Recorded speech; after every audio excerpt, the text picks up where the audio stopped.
Well, yesterday I was discussing the apparent um, predilections of women who consume pornography, and as expected, it got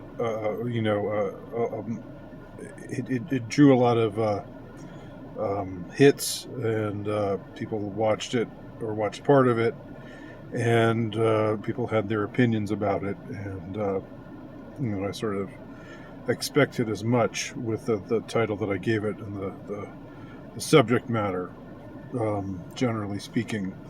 But it's not good. It's not good.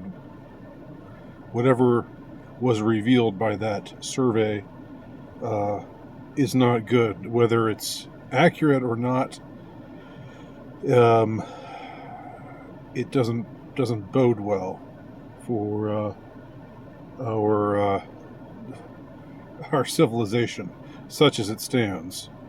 Now, I wanted to talk today because I have just gone further down this this pit of filth, and discovered a show on Netflix called Sex Life. I could not watch uh, much of this show. Number one, because it was so appalling. Number two, because it was really bad.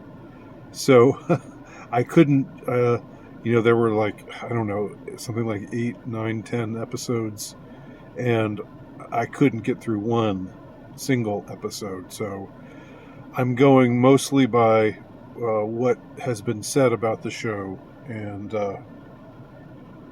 just taking others' word for it. I've looked at some reviews of it.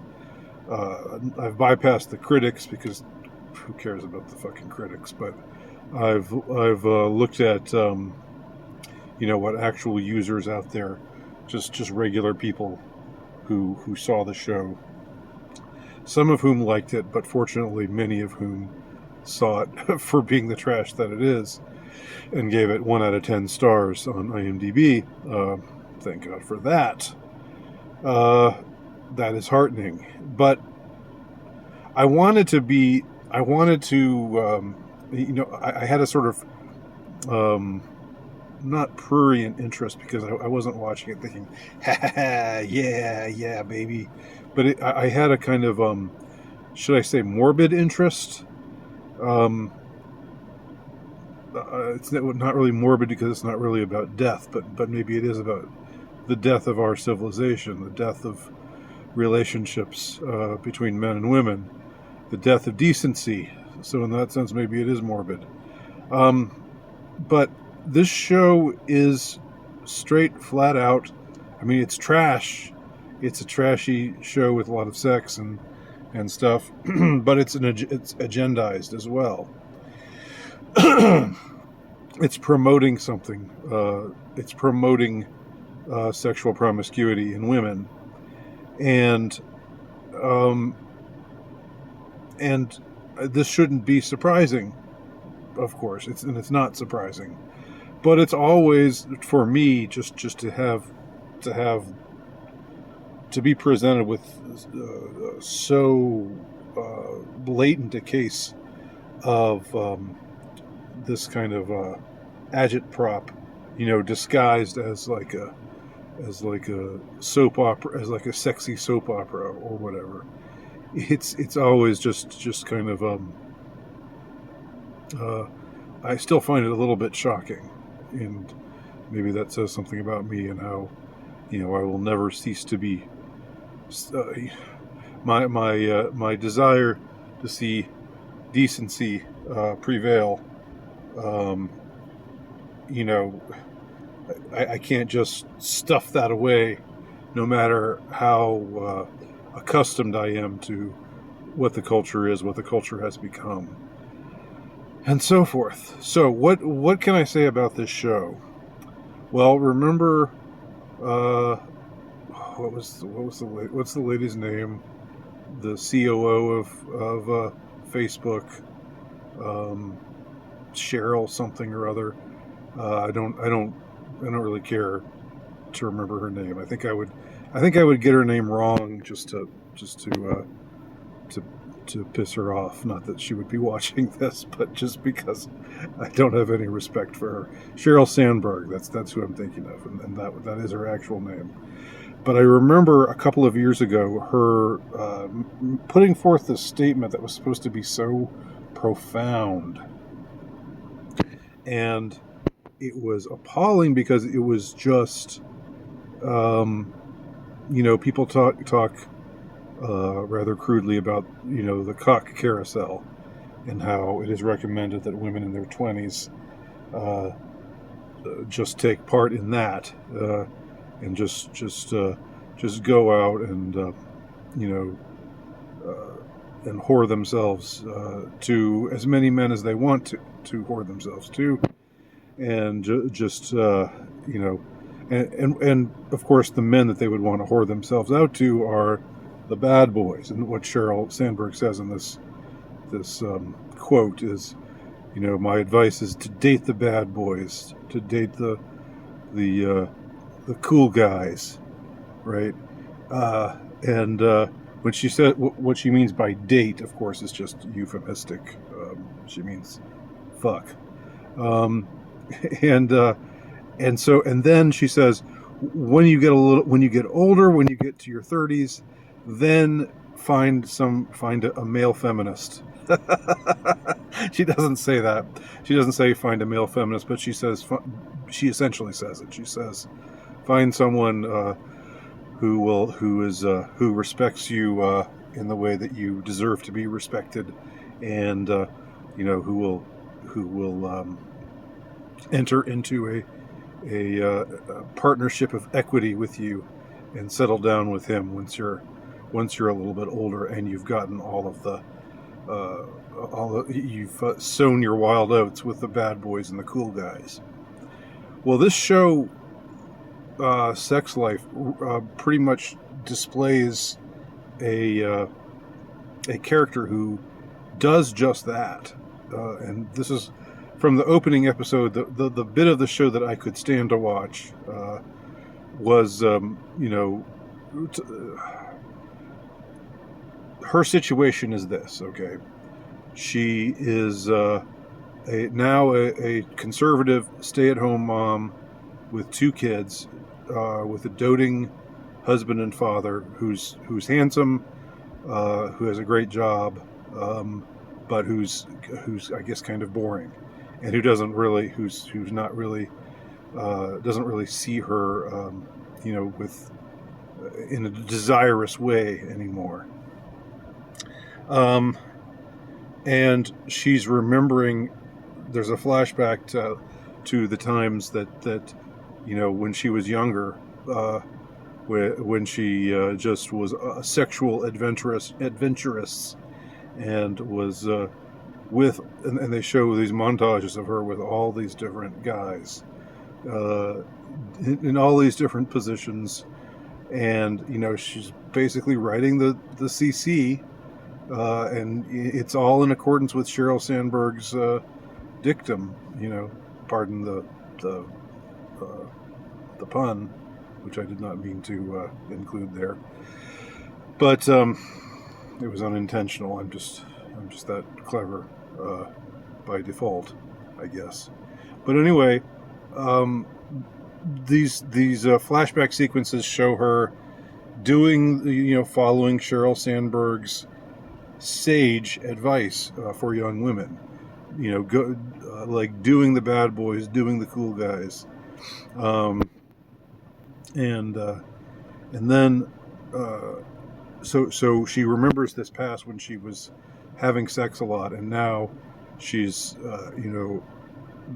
she's a housewife, a stay-at-home mom, well taken care of. Her husband has a fantastic, well-paying job. She lives in a beautiful house.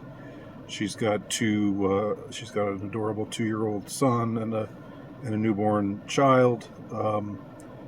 But now she's thinking, man, I just want to get back to those days when I could really get down and dirty with with sexy guys, who turn me on. Her husband, even though he's handsome, he's presented as vanilla and boring.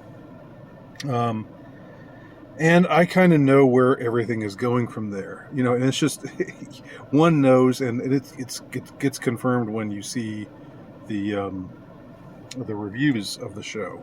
Now, if this had just been some show about adultery, which was kind of trashy and featured a lot of sex, but there was no agenda to it, that would be one thing. I still wouldn't necessarily think it's not trashy, but it isn't the trashiness of the show that really offends me. It's how it hews to this agenda.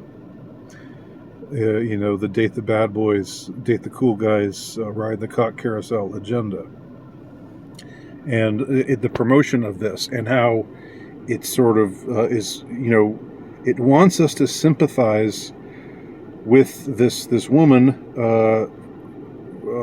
because she isn't feeling it anymore with her husband, and instead of trying to work it out with him, instead of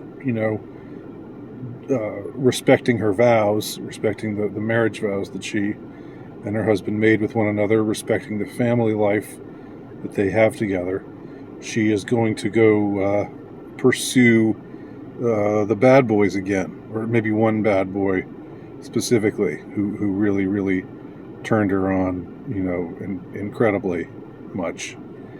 And that's it, and it's like it's just about it's saying the excuse that they give to justify it all is to say, well, women deserve to be sexual, they deserve to have their sexual desires taken seriously, and so forth. It's just it's absolute, not to sound too fulminating here, but it is absolutely disgusting. It is the kind of show that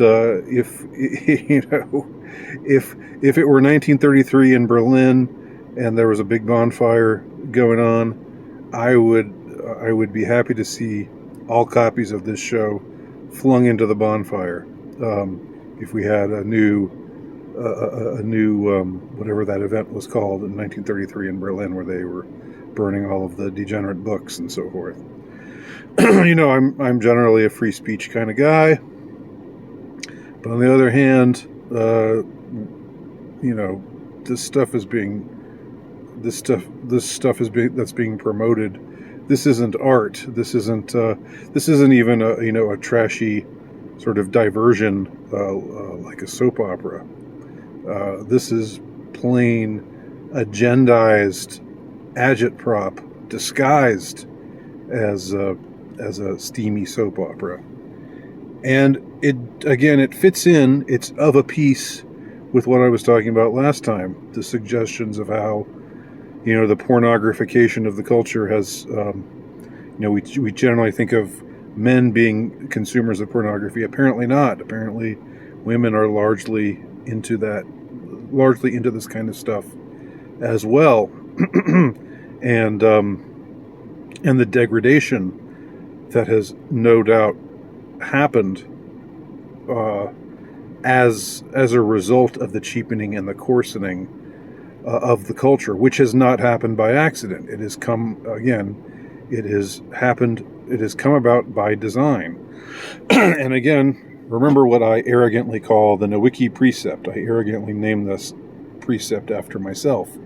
But just ask yourself, anytime anything is promoted, anytime anything is shoved out there by the powers that be, by our cultural overlords, by those who see fit to tell us all the way we should think, the way we should act, the way we should feel about issues, and so forth, see if every single one of those things that they are advancing doesn't, in fact, advance the broader, more sweeping goal of depopulation.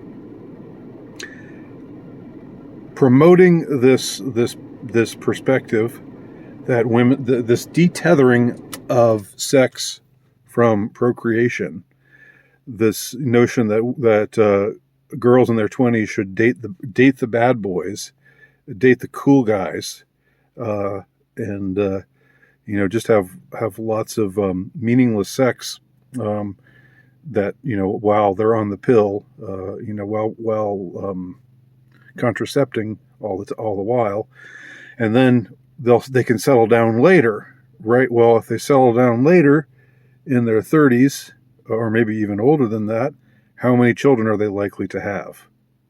Many, many fewer children than they would have had if they had married someone in their 20s and started to have children, right?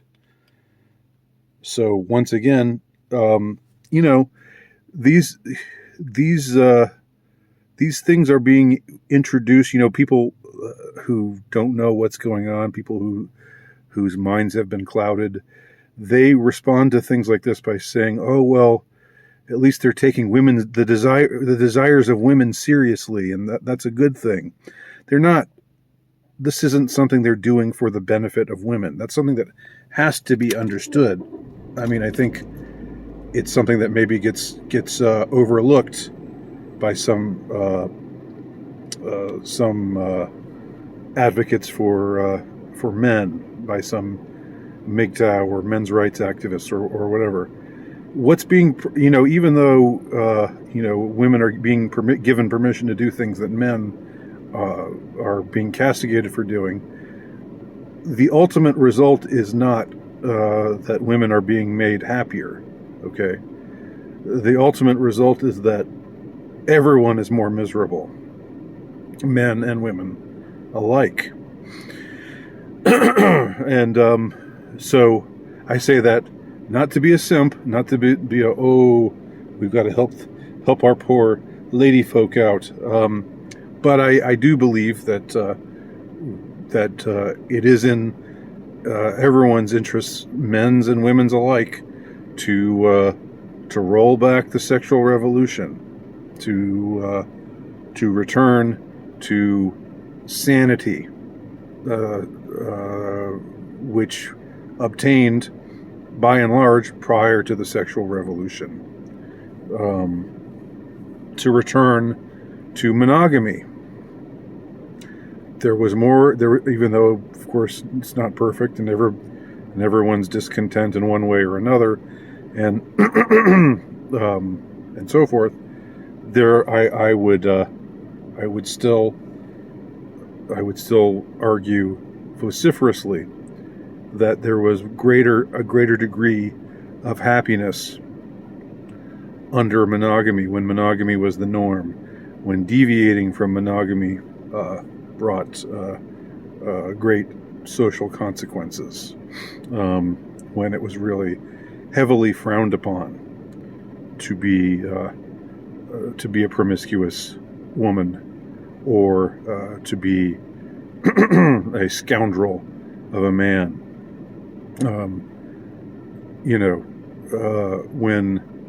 When monogamy was really protected by this social structure that greatly punished those who deviated from it. Altogether, in that terrible black, dark age of repression, I'm going to say things were better.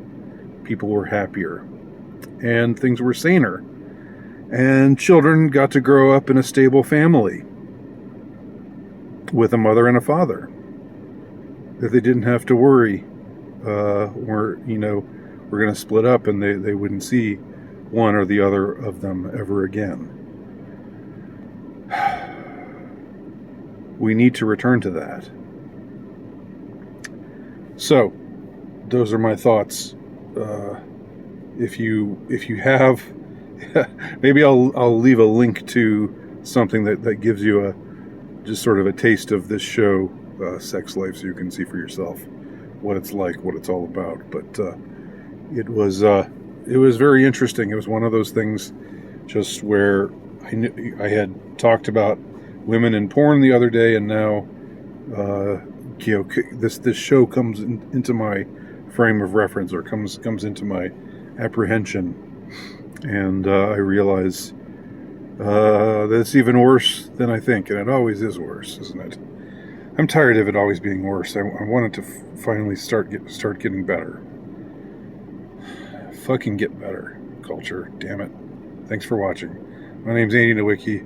You can check out my work at ultrarightnovelist.com. My book, The Insurrectionist, is coming out. Please go to Terror House Books to find out more. Talk to y'all soon.